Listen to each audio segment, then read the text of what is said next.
विषाणु यानी वायरस, जीवाणु यानी बैक्टीरिया, जिसकी इंग्लिश में कहते हैं शैवाल, या उपयुक्त एक से कोई भी नहीं, या उपयुक्त एक से अधिक। तो इसका सही जवाब है वायरस के थ्रू, विषाणु की तरह। निम्नलिखित में से किसकी कोशिका, मतलब किसकी कोशिका में कोई एंजाइम नहीं होता है, तो इसमें एंजाइम नहीं होता, बाकी सभी में होते हैं। विषाणु जो शब्द की उत्पत्ति होती है शब्द वायरस से हुई है, जिसका शाब्दिक अर्थ होता है अर्थ विष्णु। ओके, अर्थ विष अणु से बना होता है। ये अकोशिका अति सूक्ष्म जीव है जो केवल जीवित कोशिका में ही वंश वृद्धि कर सकता है। रासायनिक दृष्टि से ये प्रोटीन आवरण से घिरे न्यूक्लिक अम्ल यानी न्यूक्लिक एसिड के खंड हैं। विषाणु पोषाद कोशिका के बाहर ना तो कोई जैव प्रक्रिया कर सकते हैं और ना ही इनका द्विगुण हो सकता है। नेक्स्ट है 60 नंबर क्वेश्चन आपके समकक्ष है, इसका जवाब देने की कोशिश कीजिएगा। चलिए, बिल और मेलिंडा गेट्स फाउंडेशन द्वारा स्थापित भारत के लिए कार्यक्रम आवाहन किसके प्रतिक्रिया के लिए कार्यरत है? तो ऑप्शन है डेंगू, पोलियो, HIV एड्स जिसको कहते हैं, इसका फुल फॉर्म में कमेंट बॉक्स में बताइएगा, या फिर फलेरिया। तो इसका सही जवाब है आपका HIV। भारत में HIV एड्स की रोकथाम हेतु बिल एवं मेलिंडा गेट्स फाउंडेशन द्वारा प्रायोजित पहल जो है आपका है आवाहन, इसको अलग कलर में देते हैं, आवाहन की शुरुआत 2023 में की गई थी। नेक्स्ट 61 नंबर क्वेश्चन आपके समकक्ष है, और सर्वप्रथम मानव हृदय प्रत्यारोपण हुआ था, यानी कि सबसे पहली बार मानव के हृदय को ट्रांसफ़र किया गया था। तो कब किया गया था, कहाँ पर किया गया था, कहाँ पर हुआ था? तो अमेरिका, इंग्लैंड में, दक्षिण अफ्रीका में, या फ्रांस में? तो सही जवाब है आपका दक्षिण अफ्रीका में। डॉक्टर क्रिश्चियन बर्नार्ड दक्षिण अफ्रीका के एक प्रसिद्ध सर्जन थे, जिन्होंने सर्वप्रथम मानव हृदय का पहला सफलतापूर्वक प्रतिस्थापन यानी कि ट्रांसप्लांटेशन किया था। नेक्स्ट क्वेश्चन है इस तरह से, जीवाणु की खोज किसने की थी? जीवाणु की खोज किसने की थी? तो आपका ल्यूवेनहुक ने किया था। ठीक है, जीवाणु की खोज। एंटोनियो वैन ल्यूवेनहुक, जो कि सूक्ष्म जीव विज्ञान के जनक के रूप में जाने जाते हैं, उन्होंने 1776 में अपने ही बनाए गए एकल लेंस के सूक्ष्मदर्शी यंत्र से जीवाणु की पहचान की थी। देख सकते हैं, ये BPSC 2015 में पीडी में क्वेश्चन पूछा गया था। नेक्स्ट क्वेश्चन आपके समकक्ष है 63 नंबर, बायोडिग्रेडेबल अवशिष्ट को आमतौर पर जिसकी मदद से उपयोगी पदार्थ में बदल जा सकता है वो है क्या? बैक्टीरिया, वायरस, परमाणु, प्रोटीन, या उनमें से कोई नहीं? तो बताइए, इसका सही जवाब है बैक्टीरिया। बायोडिग्रेडेबल अवशिष्ट को सामान्यतः जीवाणु, बैक्टीरिया द्वारा उपयोगी पदार्थों में परिवर्तित किया जाता है। कणीय तत्व क्या है? कणीय तत्व आपका वायु प्रदूषक है।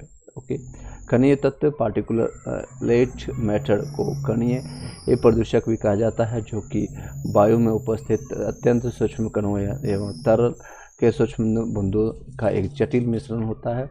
यह वायु की गुणवत्ता को प्रभावित करने वाले कारकों में से एक प्रमुख कारक है। चलिए, नेक्स्ट है 65 नंबर क्वेश्चन, संवहनी यानी वैस्कुलर पौधों में पानी ऊपर कैसे चढ़ता है, आपका कैसे जाता है? ऑप्शन है फ्लाइयोम टिश्यूज़ के, या फिर पैरोकाइलम टिश्यूज़ के थ्रू, या मेरिस्टेम के थ्रू, या जाइलम टिश्यू के थ्रू।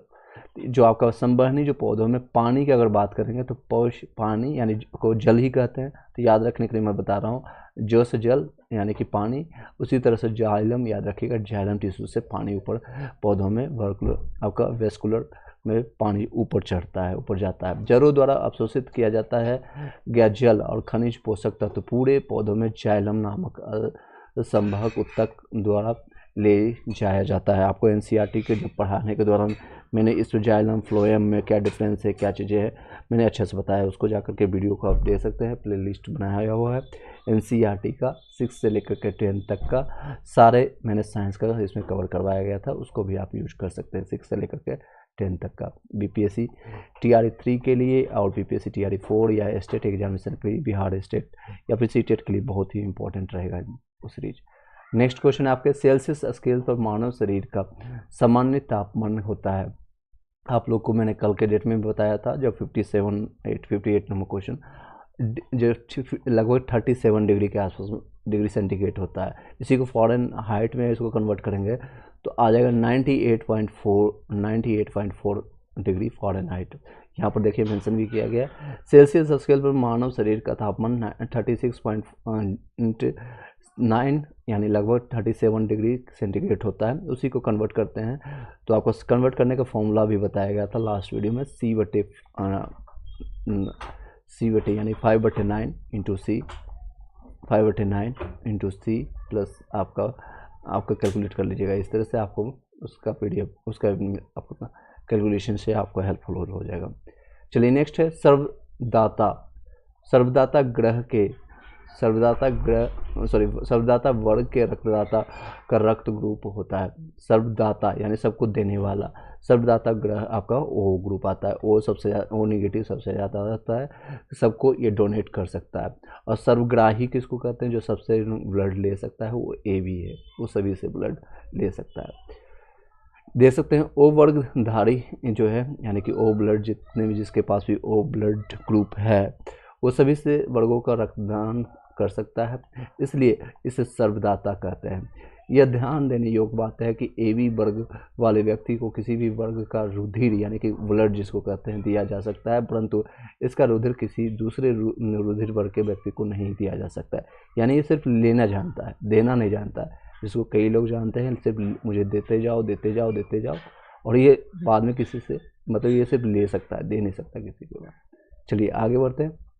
ये देखिए नेक्स्ट क्वेश्चन इसी से समकक्ष है आपके पास। सार्वभौमिक स्वीकार करने वाला, सार्वभौमिक स्वीकार रक्त कौन है? यानी सबसे लेने वाला, स्वीकार करने वाला यानी लेने वाला। तो AB आपका आंसर हो जाएगा। ठीक है, AB आप इसमें लगा लीजिएगा। नेक्स्ट है AB जो रक्त समूह है सार्वभौमिक स्वीकार यानी एक्सेप्टर जिसको कहते हैं, यूनिवर्सल एक्सेप्टर है। O नेगेटिव जो कि सार्वभौमिक आपका दाता है यानी डोनर है, सबसे ज़्यादा ये कहते हैं दानी लोग है, दानी ब्लड ग्रुप है इसको कहते हैं। आप भी चेक करके अपना कमेंट बॉक्स में बताइएगा कौन सा ब्लड ग्रुप है आपका, A positive, B positive, O positive या O नेगेटिव। तो उससे पता चल जाएगा आप लोग कौन से ब्लड ग्रुप में है और किस तरह का आपका कह सकते हो। एक कहावत में कि मेरे खून में ही ऐसा है कि मैं सिर्फ देता हूँ। कई लोग होते हैं नेगेटिव वाले, AB वाले, ये इसका खून में है, सिर्फ किसी से ले ही सकता है। आगे नेक्स्ट क्वेश्चन है एनी हाउ। हड्डियों की पढ़ाई यानी विज्ञान को किस शाखा के अंतर्गत होती है? तो ये आपका है ऑस्टियोलॉजी के थ्रू होता है। ऑस्टियोलॉजी जिसको कहते हैं के अंतर्गत अस्थियों का अध्ययन, अस्थि मतलब कि हड्डी का अध्ययन किया जाता है। ऑडियोलॉजी मतलब होता है कि अंतर्गत पर्वतों का अध्ययन करते हैं। सेरोलॉजी का मतलब के अंतर्गत रुधिर सीरम के वैज्ञानिक का अध्ययन किया जाता है। जियोलॉजी का अंतर्गत पृथ्वी के आंतरिक, जियो से मतलब ये आंतरिक यानी भूगोल से संबंधित है, आंतरिक पृथ्वी की आंतरिक संरचना एवं उसमें पाए जाने वाले पदार्थों का अध्ययन किया जाता है।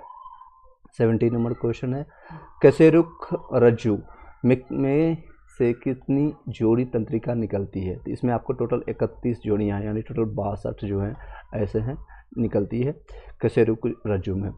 कशेरुक रज्जु में 31 जोड़ी तंत्रिकाएं होती है, निकलती है। 71 नंबर क्वेश्चन है आपका समकक्ष, बताइएगा इसका सही जवाब। मानव के जीवन काल में कितने दांत 2 बार विकसित होते हैं? आपको पता है टोटल 32 दांतें होती हैं यानी 32 दांतें हैं।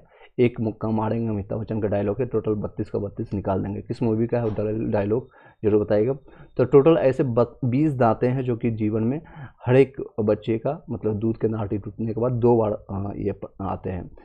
मनुष्य के जीवन में 20 दांत 2 बार विकसित होते हैं और 12 दांत जो है केवल 1 बार पैदा होता है, जो कि आपको पता है बुद्धि का दांत या फिर आपको विजडम टीथ कहते हैं, या गांव देहात में इसको कहते हैं चौवे कहते हैं, जो कि सिर्फ और सिर्फ ऐसे 12 दांत हैं जो सिर्फ 1 बार आती है और जीवन पर्यंत आपके साथ रहता है, उसके बाद जाने के बाद नहीं आता है। 1 बार साथ छोड़ दिया तो फिर चला गया। चलिए नेक्स्ट क्वेश्चन है मनुष्य की खोपड़ी में कितनी अस्थियां होती है? तो ये आपका टोटल 28 अस्थियां, आपकी खोपड़ियों में हाथ डाल कर देखिएगा, टोटल 28 इसमें हड्डियां होती है। ठीक है, नेक्स्ट चलते हैं। एक वयस्क मानव कंकाल में औसतन 206 अस्थियां होती हैं यानी हड्डियां होती है। स्टार्टिंग में जब बच्चा पैदा होता है तो टोटल 306 के आसपास 300 के आसपास टोटल हड्डियाँ होती है। उसके बाद ये सारे कंबाइंड होकर ज्वाइंट होकर के, क्योंकि स्टार्टिंग में जब बच्चा जब पैदा होता है उसमें बहुत सारा लुच-पुचा सा एकदम लचीला सा रहता है, उसको छूने में बहुत डिफ़िकल्टी होती है। कई बार उसके माता पिता ही उसको लेने से डरते हैं, तो उसके कुछ दिनों के बाद, महीने 1-2 महीने के बाद धीरे धीरे ये ज्वाइंट होते जाते हैं और ये टाइट हो जाता है। स्टार्टिंग के 6 महीने के बाद या 7 महीने के बाद में देखेंगे बच्चों के सिर को छूना बहुत मुश्किल हो जाता है, डिफ़िकल्ट होता है। चलिए आगे बढ़ते हैं। कपाल जो होता है टोटल 8 हस्तियाँ होती है। मुख में आपका 14, आपके जो चेहरे में होता है टोटल 14, और कंटिका में आपका 1 होता है। कान में 6 हड्डियाँ होते हैं। सबसे छोटी आपकी हड्डियाँ जो होती है कान का ही होता है, जिसको स्टेपिस कहते हैं, स्टेपिस। और सबसे बड़ी हड्डी जो होती है जिसको फीमर कहते हैं वो जांघ की हड्डी होती है। चलिए इस तरह के क्वेश्चन आएंगे। मनुष्य के शरीर में पैर की हड्डी को क्या कहते हैं? पैर की हड्डी ठोस होती है। मनुष्य के शरीर की पैर की हड्डी ठोस होती है। नेक्स्ट क्वेश्चन है आपके समकक्ष 74 नंबर, इसका जवाब दीजिएगा। 20 वर्ष की आयु में मानव शरीर में हड्डियों की संख्या होती है। तो ये सिंपल है, 20 साल एग्जाम्पल का मतलब कि एडल्ट हो गया। 18+ वाले जितने भी लोग क्या है एडल्ट हैं, वयस्क हो चुका है, उसमें हड्डियों की संख्या 206 होगी। हालांकि 206 यहाँ पर ऑप्शन में कहीं नहीं है, तो उपयुक्त इसमें से इनमें कोई नहीं होगा। इसमें सही जवाब होगा 206, जो कि 2 भागों में बटी होती है। एक अक्षीय कंकाल कहते हैं, उपांगीय कंकाल कहते हैं। नेक्स्ट क्वेश्चन आपके 75 नंबर क्वेश्चन है। निम्नलिखित में से कौन सा मनुष्य में अपशेषी अंग नहीं है? ऑप्शन है निकटी, पर्दा, पाली प्रणाल। तो इसमें सही जवाब होगा सामने वाले चपटे दांत को किरणक को अपशेषी अंग नहीं है, बाकी सारे अपशेषी अंग हैं। जीवधारियों में कार्य एवं शारीरिक अध्ययनों में से हमें अपशेषी अंगों के बारे में ज्ञान प्राप्त होता है। ये एक ऐसा अंग है जो क्रियाहीन प्रतीत होता है, पर इसे पूर्वज के क्रियाशील अंग के समचात दर्शाया जाता है। और उदाहरण के रूप में आप देख सकते हैं, जैसे कि मनुष्यों के बृहत दांत आपके और में उपस्थित, यानी कि जो बड़ा हुआ, कई लोग मनुष्य के देखते होंगे आगे के दांत निकले होते हैं। या फिर कृमि पोटी आपके पटिकोशी सेसिका आपका होता है। बर्मी फॉर्म्स अपेंडिक्स एंड आँख की सिमेनिस झिल्लियाँ, यानी आपका होता है पड़ी सेसिका शाकाहारी रूमिनेंट स्तनधारी प्राणियों में क्रियाशील होती है। आई होप कि समझ पाए होंगे आप। फिर से इसको क्वेश्चन को पढ़ लीजिएगा। नेक्स्ट क्वेश्चन है आपका 76 नंबर, इसका जवाब दीजिएगा। एक सेकेंड, चलिए।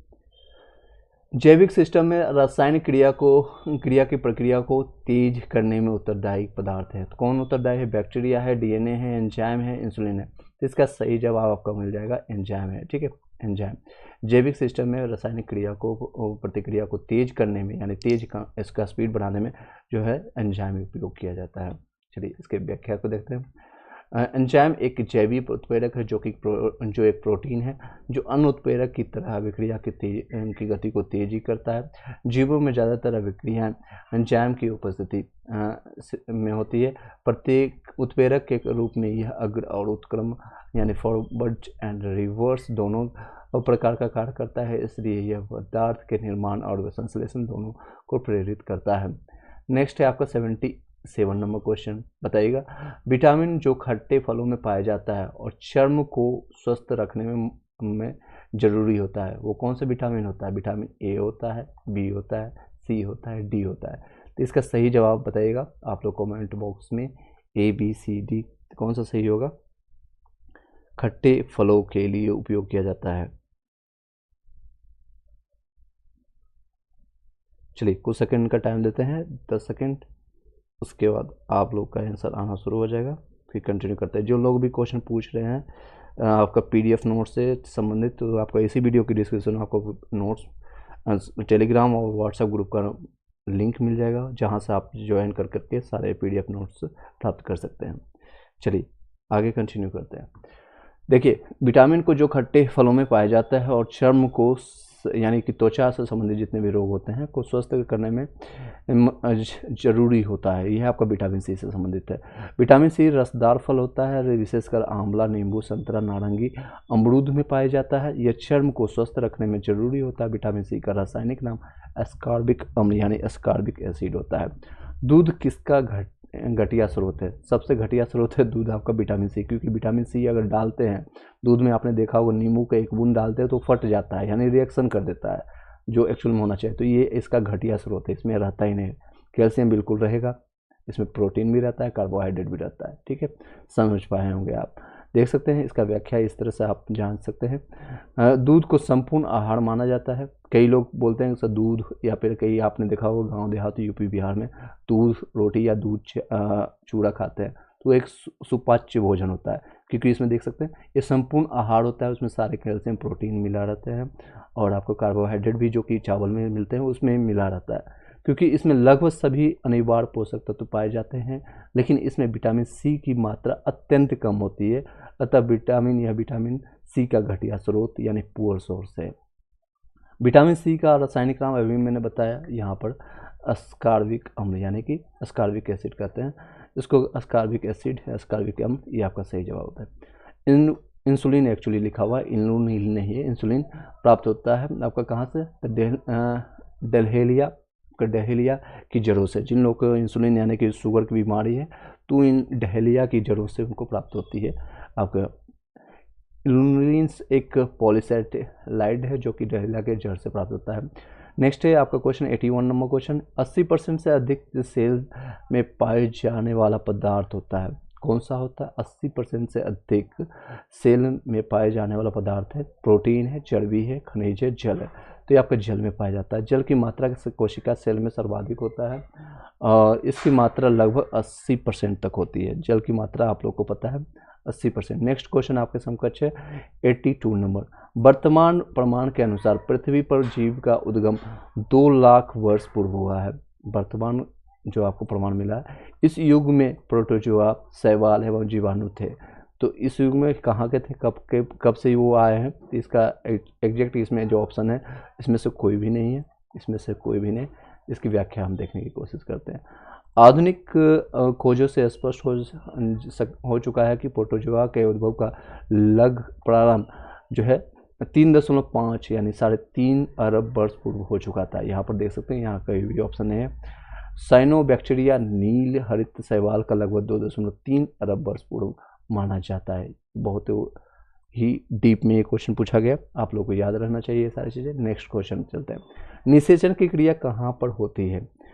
अंडवाहिनी में होता है। यहाँ पर निषेचन आपको जो होता है, निषेचन की क्रिया अंडवाहिनी में होता है।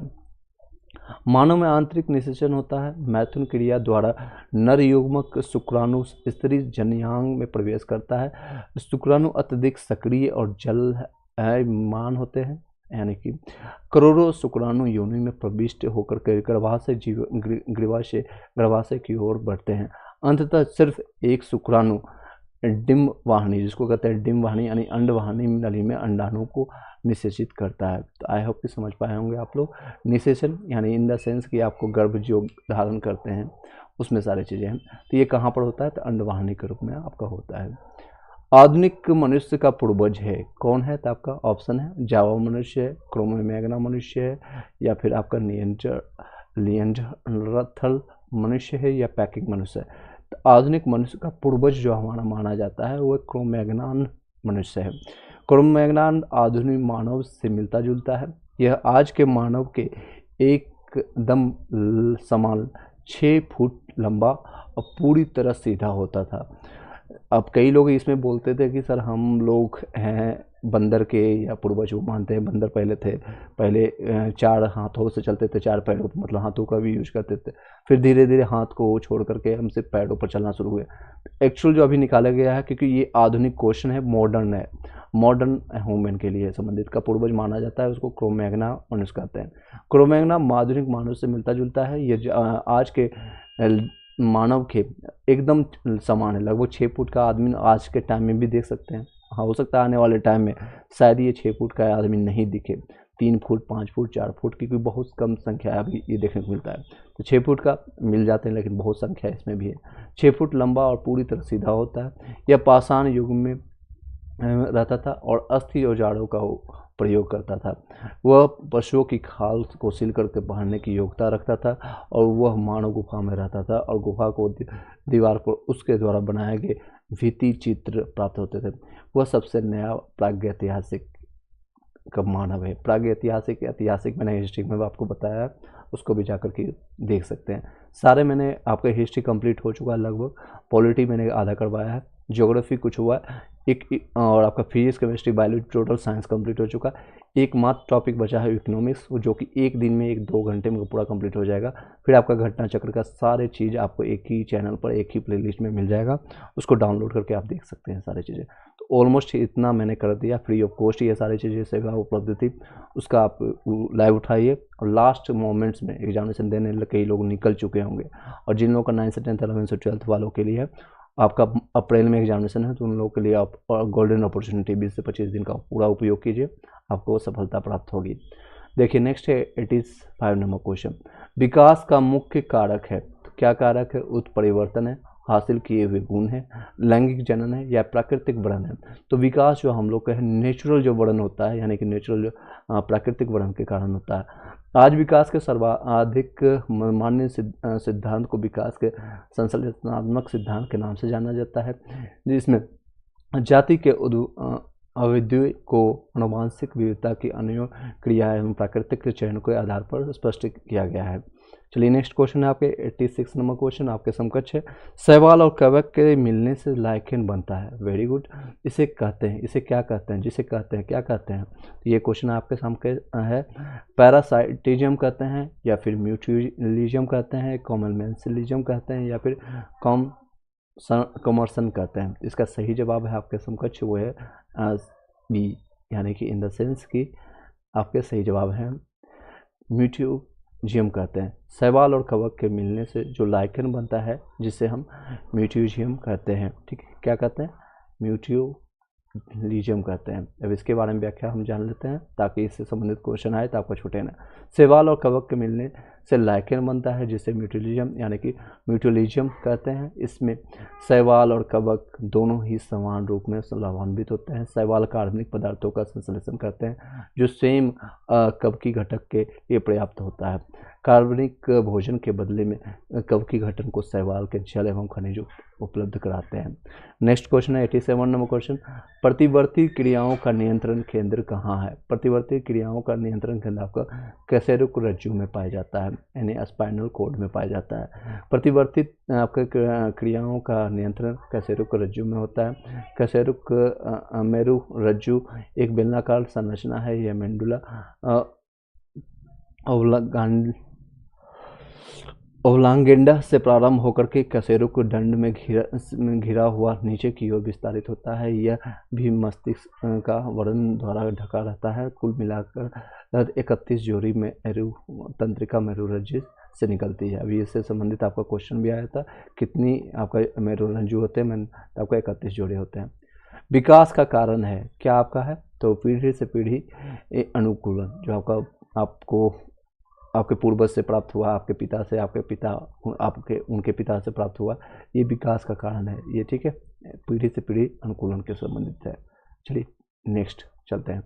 नेक्स्ट है आपका टॉपिक, विकास के सर्वाधिक मान्य सिद्धांत को विकास का संश्लेषणात्मक सिद्धांत के नाम से जाना जाता है, जिसमें जाति के अभ्युदय को आनुवंशिक विविधताओं के अन्योन्य क्रियाओं और प्राकृतिक चयन के आधार पर समझा जा सकता है, अर्थात पीढ़ी से पीढ़ी अनुकूलन की ही विकास का कारण है।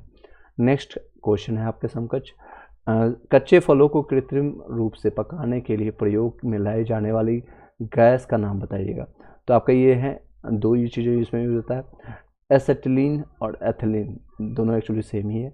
तो इन दोनों का उपयोग किया जाता है, एसेटिलीन और एथिलीन। फलों को पकाने में एसेटिलीन और एथिलीन दोनों गैसों का उपयोग किया जाता है। यद्यपि वर्तमान में एसेटिलीन के द्वारा फल पकाने पर प्रतिबंधित कर दिया गया है, यानी प्रोहिबिटेड कर दिया गया। प्राकृतिक रूप से फल एथिलीन हार्मोन द्वारा पकता है। कृत्रिम यानी ये नेचुरल होता है, एथिलीन के द्वारा जो पकता है उसको नेचुरल कहते हैं। और कृत्रिम रूप से फल पकाने के लिए एथिलीन गैस का उपयोग किया जाता है। ठीक है, हार्मोन यहाँ पर गैस है। ठीक है, नेक्स्ट है, माँ पौधों की भांति पौधा मिलता है किसमें? बीजों से, तना काट से, इन दोनों से, या उपयुक्त में से कोई नहीं। कमेंट बॉक्स में बताइएगा इसका सही जवाब क्या है। तो सही जवाब है इन दोनों से प्राप्त होता है। ठीक है। नेक्स्ट क्वेश्चन है आपके समकक्ष, माँ पौधों की भांति पौधा बीज तना और से प्राप्त होता है। नेक्स्ट है, पानी मिट्टी से जड़ों में जिस भौतिक प्रक्रिया द्वारा गुजरता है उसे कहा जाता है, तो उसे क्या कहते हैं, उसके प्राशरण कहा जाता है। पानी मिट्टी से जड़ों में प्राशरण यानी ऑस्मोसिस की प्रक्रिया द्वारा पहुंचता है। किसके द्वारा पहुंचता है, ऑस्मोसिस प्रक्रिया द्वारा पहुंचता है। चलिए नेक्स्ट क्वेश्चन है आपके समकक्ष, जल से बाहर निकाले जाने पर मछलियां मर जाती हैं, क्यों ऐसा क्यों होता है? क्योंकि उन्हें ऑक्सीजन अधिक मात्रा में प्राप्त होती है। बिल्कुल ये गलत है, उनको ऑक्सीजन मिलता ही नहीं है, ठीक है। उनका शारीरिक ताप बढ़ जाता है, इससे कोई रिलेशन नहीं है, वे सांस नहीं ले पाते हैं, ये सही जवाब है। इसका क्या रीजन है, तो वो सांस नहीं ले पाते हैं, ठीक है। नेक्स्ट है, वे जल में नहीं जल पाते हैं। चलिए ये तो उल्टा जवाब है।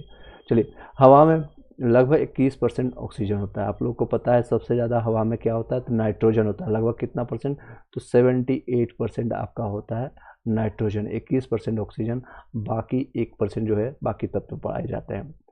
चलिए, हवा में लगभग 21% ऑक्सीजन है और पानी में भार की तुलना में लगभग 0.5 से लेकर के 0.9 तापमान पर निर्भर करते हुए ऑक्सीजन है, किंतु अधिकतर मछलियाँ यदि पानी से बाहर निकाल दी जाए तो O2 की कमी से होने वाले घुटन के कारण मर जाती है। इसका कारण यह है कि जहाँ पानी में बहाव के साथ साथ गैसों का आदान प्रदान भी हो जाता है, पतले चपटे गलफड़े एक गीले कागज की भांति कार्य करता है। पानी से बाहर निकालने पर ये सब गलफड़े आपस में जुड़ जाते हैं, जिसके कारण सतही क्षेत्र कम हो जाता है। घटे हुए सतही क्षेत्र के कारण गैसों का आदान प्रदान कम हो जाता है और मृत्यु जो होती है, मछली की मृत्यु हो जाती है। नेक्स्ट क्वेश्चन है आपके समकक्ष 93 नंबर क्वेश्चन, जहाँ जीव रहता है उस सटीक जगह को कहते हैं, क्या कहते हैं, उसको आवास कहते हैं। आप लोग जहाँ रहते हैं उसको क्या कहते हैं, आवास कहते हैं। किसी प्रजाति विशेष पौधे एवं जीवों या अन्य जीवधारियों के रहने की सटीक जगह एक्चुअल लोकेशन को क्या कहते हैं, उसको कहते हैं आवास यानी हैबिटेट कहते हैं, ठीक है। आगे बढ़ते हैं, मधुमक्खी कॉलोनी के सदस्य एक दूसरे को किस प्रकार पहचानती है, तो उसको गंध से प्राप्त करते हैं, उसके गंध। कई लोग होते हैं ना, मैं एक गाना भी है, तू जहाँ भी रहे मैं तुमको पहचान लूँगा तुम्हारे खुशबू में, सनी देओल का एक गाना, आप उससे समझ सकते हैं। मधुमक्खी कॉलोनी के सदस्य एक दूसरे को कैसे पहचानते हैं, तो गंध से, नर्तन से नहीं, दृष्टि से भी नहीं, स्पर्श से भी नहीं। चलिए नेक्स्ट क्वेश्चन आपके समकक्ष है, लगभग सभी पक्षियों में सूचना के आदान प्रदान के विधियाँ हैं। ये दृष्टि, आवाज़, स्पर्श, अपने गंध द्वारा सूचनाओं का आदान प्रदान करते हैं। मधुमक्खियाँ भोजन की दिशा उसके स्रोत को बताने के लिए विभिन्न नृत्य मुद्राएं करती है, जबकि एक दूसरे को गंध से पहचानती है, ठीक है। मायोग्लोबिन में कौन सी धातु होते हैं, मायोग्लोबिन में आपको लोहा होती है। मायोग्लोबिन लोहा और ऑक्सीजन युक्त प्रोटीन है जो सभी स्तनधारियों की मांसपेशियों में पाया जाता है, जबकि हीमोग्लोबिन में रक्त में लाल रक्त कणिका यानी रेड ब्लड सेल RBC पाया जाता है। मनुष्य के शरीर में खून के शुद्धिकरण की प्रक्रिया को कहते हैं, उसको डायलिसिस कहते हैं। नेक्स्ट है, मनुष्य के शरीर में रक्त शुद्धिकरण की प्रक्रिया को डायलिसिस कहा जाता है। निम्न में से किसकी कमी से मधुमेह होता है, यानी मधुमेह रोग होता है, वो आपका इंसुलिन की कमी से होता है, ठीक है। इंसुलिन की कमी से मधुमेह मनुष्य को होता है। इंसुलिन का मुख्य कार्य होता है रुधिर यानी ब्लड में ग्लूकोज को नियंत्रण करना। इसकी कमी से रक्त में ग्लूकोज का नियंत्रण नहीं हो पाता है। एड्स निम्न कारणों से जिसके द्वारा होता है, किसके कारण होता है, तो ये आपको विषाणु के द्वारा होता है। एड्स जो होता है एक विषाणुजन्य रोग है। एड्स रोग का कारण विषाणु होता है, इसका फुल फॉर्म HIV होता है। एड्स का फुल फॉर्म होता है एक्वायर्ड इम्यूनो डिफिशिएंसी सिंड्रोम और HIV का है ह्यूमन इम्यूनो डिफिशिएंसी सिंड्रोम, ठीक है। HIV द्वारा होने वाला रोग क्या है, अभी मैंने बताया एड्स होता है, ठीक है। एड्स फुल फॉर्म जरूर कमेंट बॉक्स में टाइप कीजिएगा सभी लोग। HIV यानी ह्यूमन डिफिशिएंसी सिंड्रोम वायरस जो होता है द्वारा होने वाला रोग एड्स होता है, यानी इसका फुल फॉर्म मैंने ऑलरेडी बता दिया आपको, acquired immuno deficiency syndrome. Pneumonia एक संक्रमण है किसके द्वारा, तो किससे फैलता है, तो फेफड़ों का होता है। निमोनिया फेफड़ों का एक संक्रामक रोग है, संक्रमण है जो एक या दोनों के फेफड़ों में प्रधान उत्पन्न होता है। यह संक्रमण विषाणु, जीवाणु और कवकों के आदि के माध्यम से हो सकता है। नेक्स्ट 101 नंबर क्वेश्चन है, स्त्रियों की तुलना में पुरुष अधिक वर्धनता यानी कि दृष्टि दोष होता है, यानी कि जो आपका रंग में वर्धनता, जो मतलब होता है कि कलर ब्लाइंडेज जिसको कहें इंग्लिश में, कलर ब्लाइंडेज आपका होता है, से पीड़ित हो जाता है। क्योंकि बस अब कुछ क्वेश्चन और बचे हुए, 17-18 क्वेश्चन कंप्लीट हो जाएगा ये वीडियो। यानी रंग होते हैं स्त्रियों की तुलना में पुरुष ज़्यादा होते हैं। ऐसा क्यों होता है, क्योंकि वे अधिक मानसिक तनाव से गुजरते हैं, नहीं, वे अधिक देर तक घर से बाहर रहते हैं, ऐसा कुछ भी नहीं, क्योंकि उसमें केवल एक एक्स क्रोमोसोम होता है। आप लोग को पता है मेल में कितने क्रोमोसोम होते हैं और वाई फीमेल में कितने क्रोमोसोम होते हैं, कमेंट बॉक्स में बताइएगा। और इसमें मेल में जो होता है एक्स वाई क्रोमोसोम होता है और वाई फीमेल में एक्स क्रोमोसोम होते हैं। एक्स क्रोमोसोम से ही रक्तबंधता यानी कि ब्लड ब्लाइंडनेस की बीमारी होती है। तो फीमेल में 2 होती है या एक्सेस होती है, जिसके कारण कलर ब्लाइंडनेस के जो होती है पीड़ित जो होते हैं यानी रोगी कम पाए जाते हैं स्त्रियों में। वही मेल में 2 होते हैं एक्स वाई के कारण, जिसके कारण इसमें ये पाई जाती है। ठीक है, तो इसका सटीक आंसर आपका सी होगा।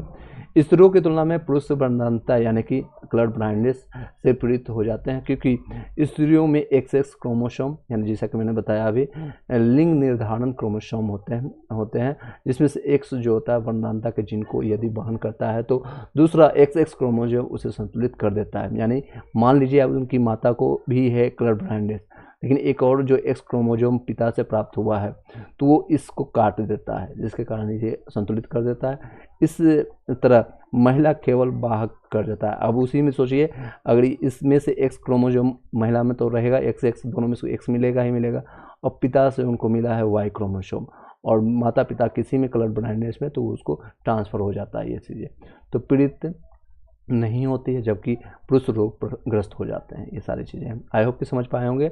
यस नो में भी जरूर बताइएगा। नेक्स्ट क्वेश्चन आपके समकक्ष है 102 नंबर, एस्पिरिन कहाँ से मिलते हैं। एस्पिरिन आपको एक पेड़ से प्राप्त होता है।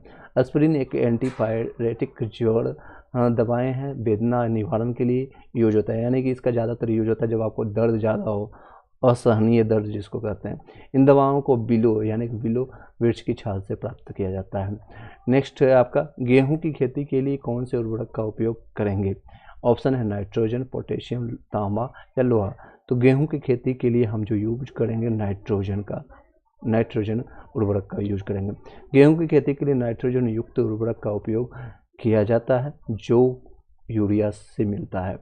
नेक्स्ट क्वेश्चन आपके समकक्ष 104 नंबर, क्लोरोफिल में कौन सा धातु आयन पाया जाता है। लोहा है या मैग्नीशियम है या फिर आपके समकक्ष जस्ता है या फिर कोबाल्ट है। तो उसमें आपका मैग्नीशियम पाया जाता है। क्लोरोफिल में मैग्नीशियम आयन पाया जाता है। और क्लोरोफिल में पौधों में उपस्थित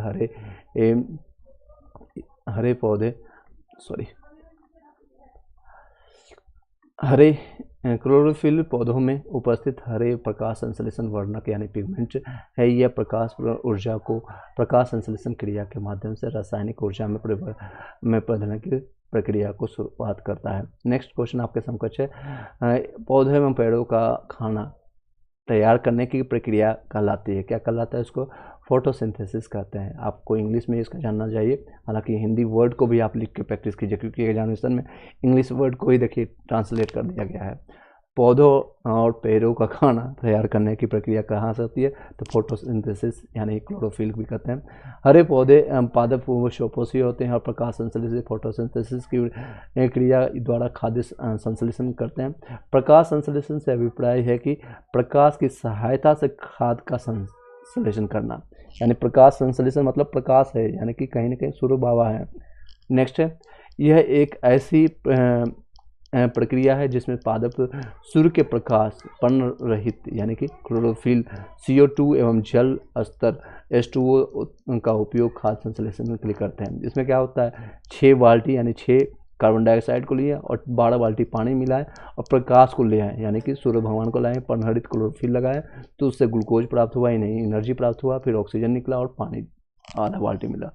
12 बाल्टी डालें, इसका आधा बचा, बाकी 6 बाल्टी इसमें अवशोषित हो गया, इसमें यूज हो गया, ठीक है, कुछ ऑक्सीजन बनकर निकल गया। ये समीकरण को जरूर याद रखिएगा, कई डिफरेंट एग्जामिनेशन में आपके पूछ लिए जाते हैं, इससे संबंधित कुछ भी हो सकता है, आपको पूछ लिया जाए। नेक्स्ट क्वेश्चन है 106 नंबर क्वेश्चन, कीटभक्षी पौधे मिट्टी में किसकी कमी से उगते हैं? तो किसकी कमी से किससे उगते हैं? आपको नाइट्रोजन की कमी से होते हैं। कीटभक्षी जो होते हैं पौधे ऐसी मिट्टी में उगते हैं जहां नाइट्रोजन की कमी होती है, वे कीटों का भक्षण करके अपनी नाइट्रोजन आवश्यकता की पूर्ति करता है। नेक्स्ट क्वेश्चन आपके समकक्ष है 107 नंबर, जीवन चक्र की दृष्टि से पौधे का सबसे महत्वपूर्ण अंग है, कौन सा है?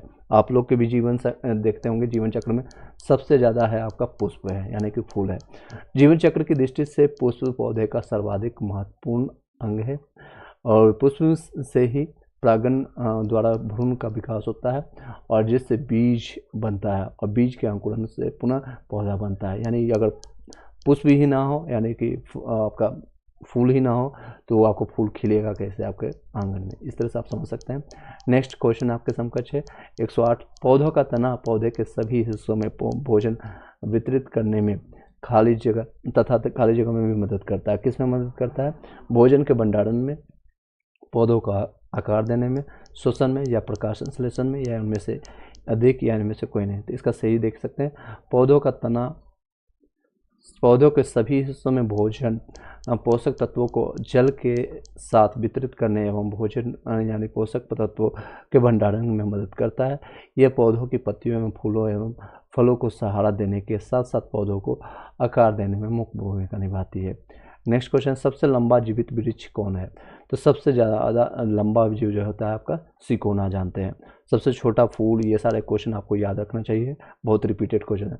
सबसे बड़ा वृक्ष जो होता है आपका रेडवुड सिकोना जिसको कहते हैं, सेफ रिविशंस यानी शिकोवा है जिसकी ऊंचाई लगभग 115 मीटर से अधिक होती है। सबसे छोटा एंजियोस्पर्म बुल्फिया का होता है, यानी सबसे, जैसे कि मैंने आपको बताया, दोनों याद रखेगा, सबसे बड़ा आपका सिकोना हो गया, सबसे छोटा एंजियोस्पर्म बुल्फिया के नाम से याद रखिएगा। नेक्स्ट क्वेश्चन आपके समकक्ष है एस्पिरिन है, अब ये क्वेश्चन रिपीटेड है, एंटीपायरेटिक है। एस्पिरिन आपका क्या है? एंटीपायरेटिक है। नेक्स्ट है 111 नंबर क्वेश्चन, 111, किस वनस्पति खाद में अत्यधिक प्रोटीन होता है? सबसे अधिक प्रोटीन आपका कहाँ पाया जाता है? चना में, मटर में, सोयाबीन में, अरहर में। ये सबसे ज़्यादा आपको पाया जाता है सोयाबीन में, जो कि MP में सबसे ज़्यादा होता है। कहाँ पर सोयाबीन पाया जाता है?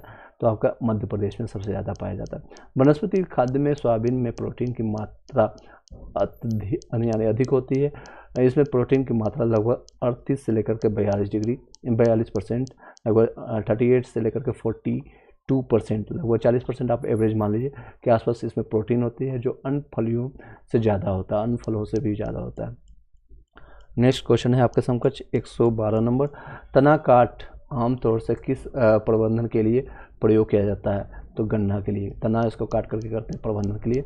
गन्ना का कायिक प्रबंधन डाली एक कलम यानी पेरी द्वारा होता है, लेकिन हर मूढ़ी फसल के साथ उपज हर बार घटती जाती है और इसलिए हर 3-4 वर्ष बाद ताजी डाली कलियों का पुनः रोपण करना पड़ता है। नेक्स्ट क्वेश्चन आपका, संसार का सबसे बड़ा पुष्प, मैंने अभी बताया था, सबसे बड़ा पुष्प रेफ्लेशिया, R से याद रखिएगा, सबसे बड़ा होगा यानी R रेफ्लेशिया, और बुल्फिया जो होगा W वाला सबसे छोटा होगा, ठीक है। संसार का सबसे बड़ा फूल होगा रेफ्लेशिया है। यह इंडोनेशिया वर्ष में डॉक्टर जोसेफ अर्नाल्ड द्वारा 1818 में पहली बार खोजा गया था और इस फूल का व्यास जो होता है 100 सेंटीमीटर का, व्यास मतलब डायमीटर जिसको कहते हैं, ठीक है, ये आपका मोटापा जिसको कहते हैं 100 सेंटीमीटर का है। अब वजन 10 किलोग्राम तक होता है, 10 किलोग्राम तक ये फूल है, उसके बाद भी 10 किलोग्राम का फूल है आपका, 10 kg का फूल, समझ सकते हैं, रेफ्लेशिया, और सबसे छोटा बुल्फिया। नेक्स्ट क्वेश्चन है, उसके बाद ये आपका कंप्लीट हो जाएगा और कुछ और क्वेश्चन है। Next question 114 number question, Hargobind Khorana को किस आविष्कार के लिए सम्मानित किया गया था? तो इसके जीन के संश्लेषण के लिए किया गया था। हरगोविंद खुराना को इनको आपको पता है जीन के संश्लेषण के लिए 1968 में चिकित्सा में का नोबेल पुरस्कार भी इनको प्राप्त हो चुका है।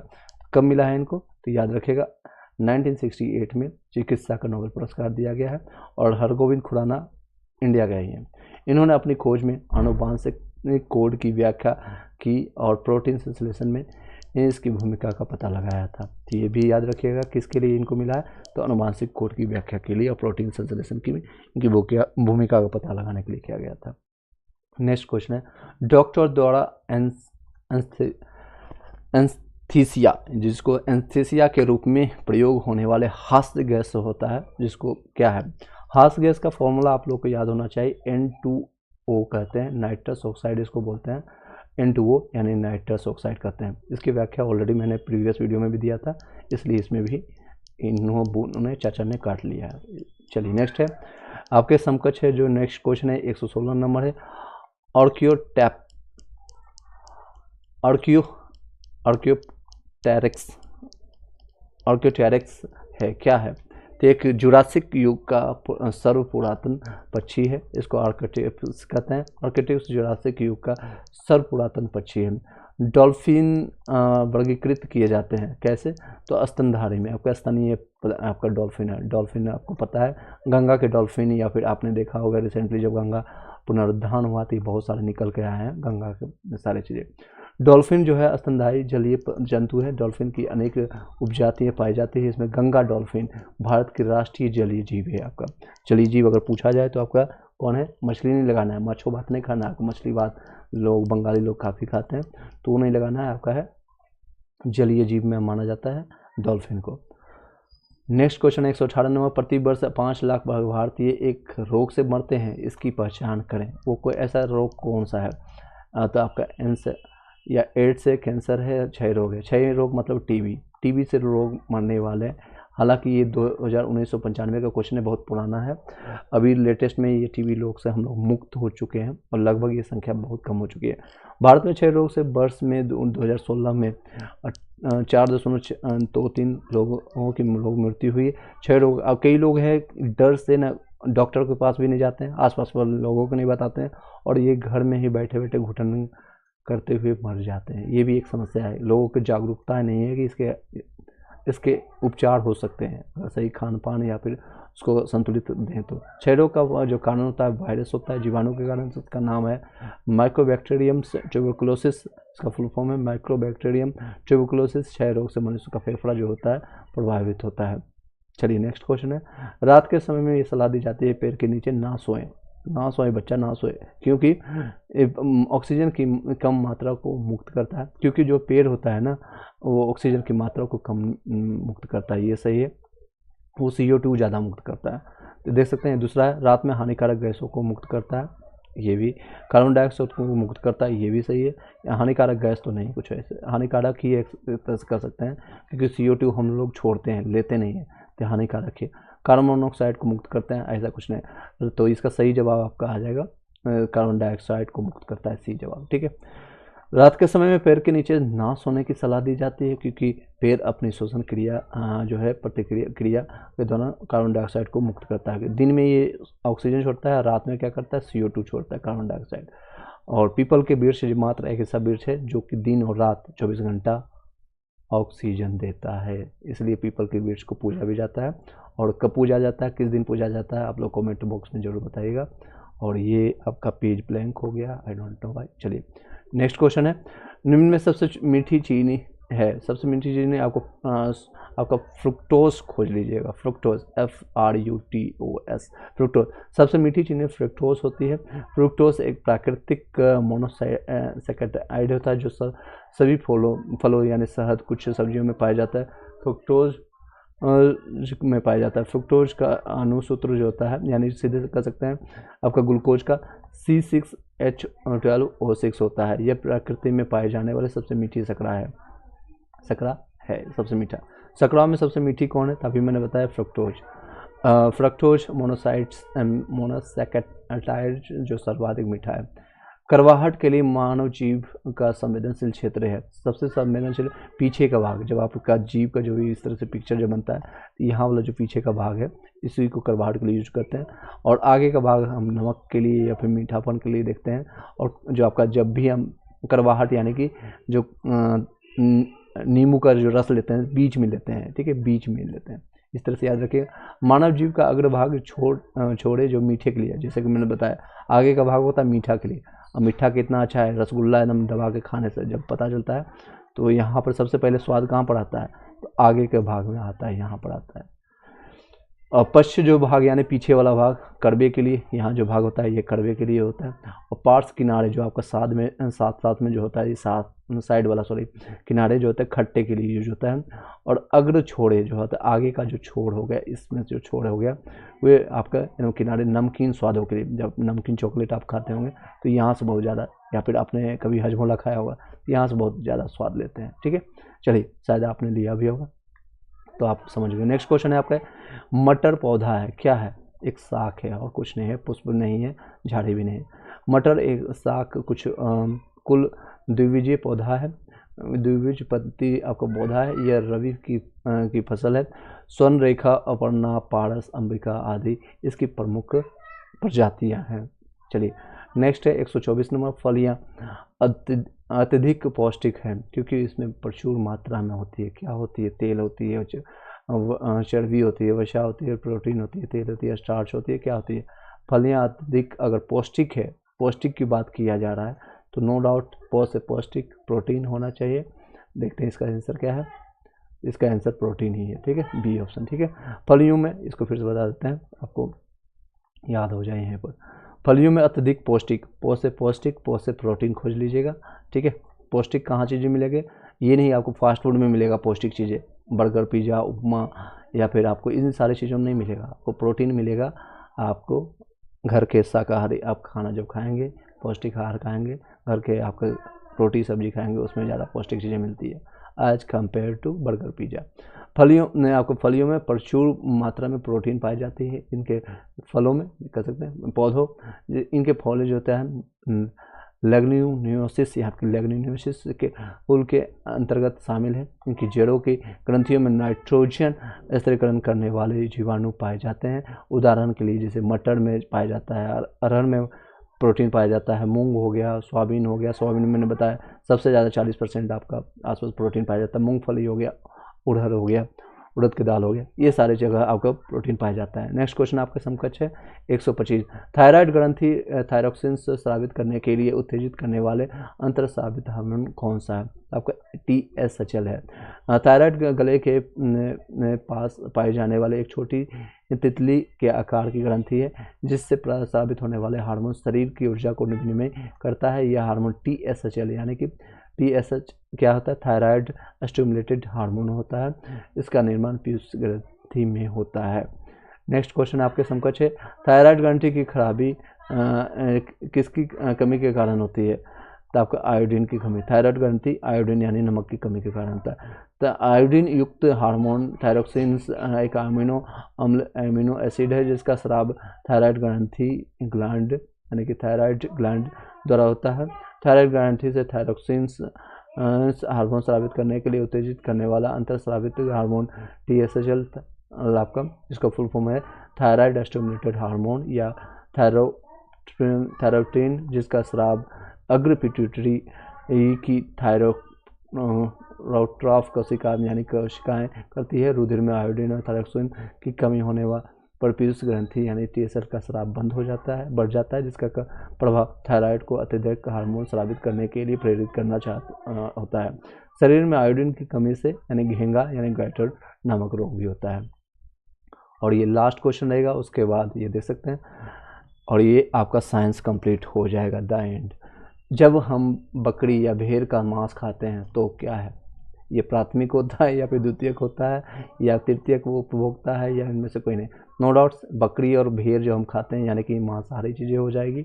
और ये पहले किसको खाता है, ये पहले घास फूस को खाता है, तो ये द्वितीयक उत्तक आ जाएगा। ठीक है, द्वितीयक उत्तक में आ जाएगा ये चीज़ें।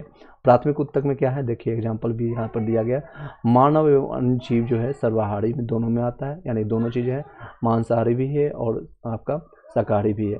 मांसाहारी में जैसे कि द्वितीयक उत्तक जितने भी आते हैं मांसाहारी में, जैसे कि एग्जाम्पल में आपका हो गया शेर, लायन, आपका कुत्ता, ये सारे मांसाहारी में आता है। सर्वाहारी में, शाकाहारी में आके प्राथमिक उपभोक्ता है और प्राथमिक उपभोक्ता जैसे कि पेड़ पौधे, ये सारी चीज़ें उत्पादक। इसी के साथ thank you so much, have a nice day. I hope कि आपको ये वीडियो अच्छा लगा होगा। इससे पहले मैंने फिजिक्स केमिस्ट्री वाले आपका पूरा कंप्लीट हो चुका है, फिजिक्स केमिस्ट्री, उसका उपयोग कीजिए और उसको बार बार रिवीजन कीजिए। हिस्ट्री कंप्लीट हो चुका है ऑलमोस्ट, आपका पॉलिटी और ज्योग्राफी आधा कंप्लीट किया गया, इकोनॉमिक्स को एक वीडियो में कंप्लीट कर देंगे। Thank you so much.